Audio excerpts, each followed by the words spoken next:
নমস্কার বন্ধুরা, আজ আমার আলোচ্য বিষয় এবার দেবীর আগমন ও গমন কোন বাহনে। জানেন কি হবে তার পরিণাম?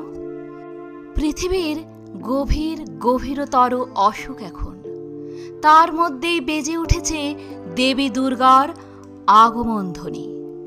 দূরে Ukraine Russia, Israel Palestine Iran যুদ্ধ, বাড়ির কাছে আরশিনগরও ভালো নেই। সমাজে নারীর নিরাপত্তা, স্বাধীনতা নিয়ে প্রশ্ন উঠছে। সেই কঠিন সময়ে নারী শক্তির আরাধনার প্রস্তুতিও শুরু হয়ে গেছে। আজ ২রা অক্টোবর, মহালয়া, দেবীপক্ষের শুরু। ৯ থেকে ১১ই অক্টোবর বাঙালি শ্রেষ্ঠ উৎসবের বৎসরকার ৪ দিন। এখন প্রশ্ন হলো, এবার দেবীর আগমন ও গমন কোন বাহনে? কি হবে তার পরিণাম? দুর্গার আগমন ও প্রস্থানের বাহন ও তার ফলাফল নিয়ে বাঙালি সমাজে বহু লোককথা প্রচলিত। এ বিষয়ে রীতিমতো চিন্তিত থাকেন ভক্তরা। কারণ হিন্দু শাস্ত্র অনুযায়ী দুর্গার আগমন ও গমনের বাহনের উপর নির্ভর করে মর্ত্যলোকে সারা বছর কেমন কাটবে। আশঙ্কার কথা হলো, প্রতি বছর দুর্গার আগমন ও গমনের বাহন বদলে যায়। কোন বছর কোন বাহনে আসা যাওয়া দেবীর কিভাবে নির্ধারণ হয় জানেন কি? তো চলুন জেনে নেওয়া যাক। হিন্দু শাস্ত্র অনুযায়ী সপ্তমী, রবি বা সোমবার হলে দেবীর বাহন হবে গজ বা হাতি।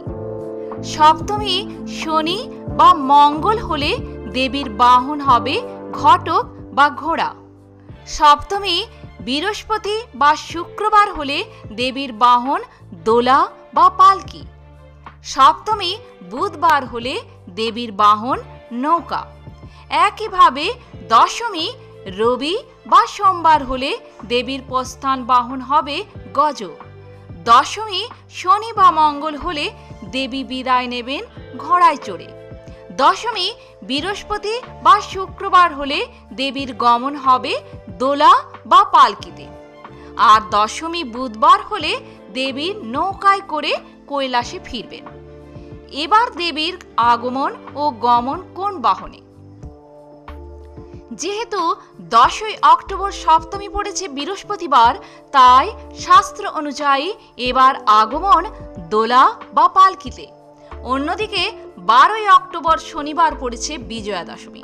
সেই কারণে পুত্র কন্যা নিয়ে কৈলাসে ঘোড়া বা ঘটকের পিঠে আসীন হয়ে ফিরে যাবেন দেবী।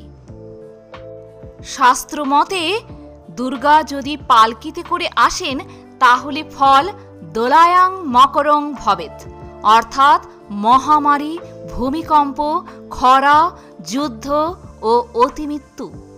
দেবী যদি ঘোড়ায় চড়ে আসেন বা বিদায় নেন তবে তার ফল ছত্রভঙ্গ স্তরঙ্গমে, অর্থাৎ সামাজিক রাজনৈতিক অস্থিরতা বৃদ্ধি পায়, রাষ্ট্রে রাষ্ট্রে যুদ্ধ হয়, অর্থাৎ আগমন ও গমন দুয়ের ফলই মন্দ। উল্লেখ্য, দেবীর গমন ও আগমন সবচেয়ে ভালো হয় গজ বা হাতিতে। শাস্ত্রমতে যা দেবীর উৎকৃষ্টতম বাহন। দেবীর বাহন হাতি হলে মর্ত্যলোক ভরে ওঠে সুখ শান্তি সমৃদ্ধিতে। দেবীর আসা বা যাওয়া নৌকায় হলে শস্য বুদ্ধিস্ততা জলম, অর্থাৎ এর ফলে ধরিত্রী হয়ে ওঠে শস্য শ্যামলা। কিন্তু সেই সঙ্গে অতি বর্ষণ বা প্লাবনের আশঙ্কাও থাকে।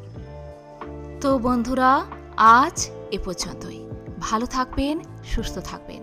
তথ্যগুলি ভালো লেগে থাকলে একটা লাইক অবশ্যই করবেন।